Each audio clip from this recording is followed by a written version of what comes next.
Eventually, the Navy printed a list of the mutineers, and Fred's name was among them. It nearly killed my parents. He was in South America for a few years.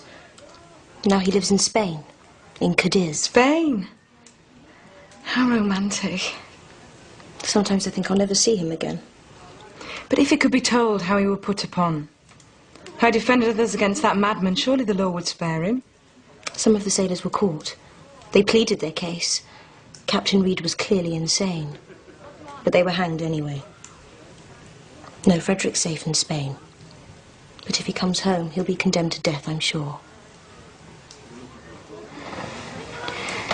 I suppose you can take comfort that he was so brave and acted to spare those sailors weaker than himself.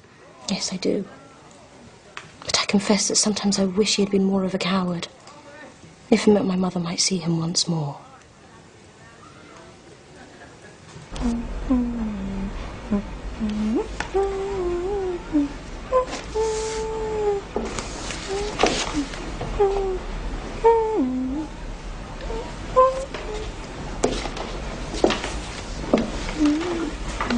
Preparations already. If we're going to entertain, we must do it properly. You're not regretting the invitations, are you? No. Spend what you will. Though it may have to be the last dinner party we have for some time. So, who's on the list? Slicksons, of course. Fosters. Browns will decline, but we must invite them all the same. Hales will come, I presume?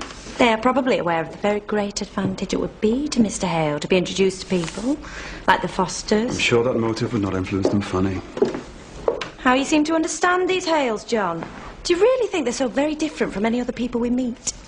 He seems a worthy kind of man. Oh, rather too simple for trade. She's a bit of a fine lady, with all her low spirits. As for the daughter, she gives herself airs. And yet they're not rich, and they never have been. And she's not accomplished, Mother. She can't play the piano. Go on, Fanny. What else does she lack to bring her up to your standard? I heard Miss Hale say she could not play myself, John. If you would let us alone, we might perhaps see her merits and like her. I'm sure I never could.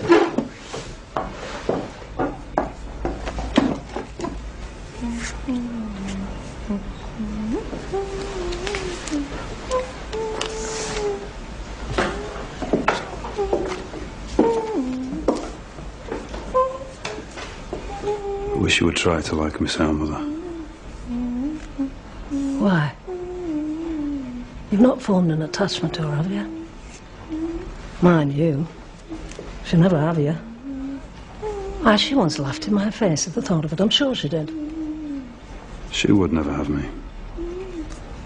She's too good an opinion of herself to take you. I should like to know where she'd find anyone better. You can both believe me then when I say this out of complete indifference to Miss Hale. Mr. Hale is my friend. She's his only daughter. I wish you would both make an effort to befriend her. I only wish I knew why you talked about her quite so much. I'm tired of it. But what would you like us to talk about? How about a strike for a more pleasant topic? Now, listen! The men up at Ampers have been told not to expect a rise. What about Slickson? Tell us Friday. So what do you reckon?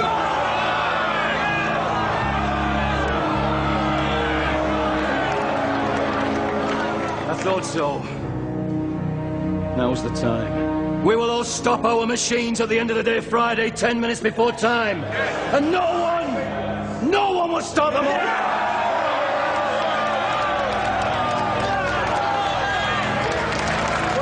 Slickson decides to offer, do anything to keep his mill working at advantage of others. And you still come out. Remember, if we all refuse to work, we are the strong ones!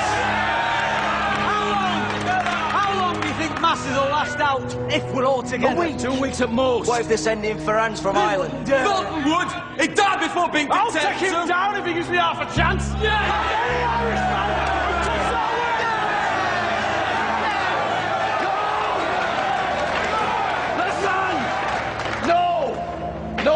violence. Masters expect us to behave like animals.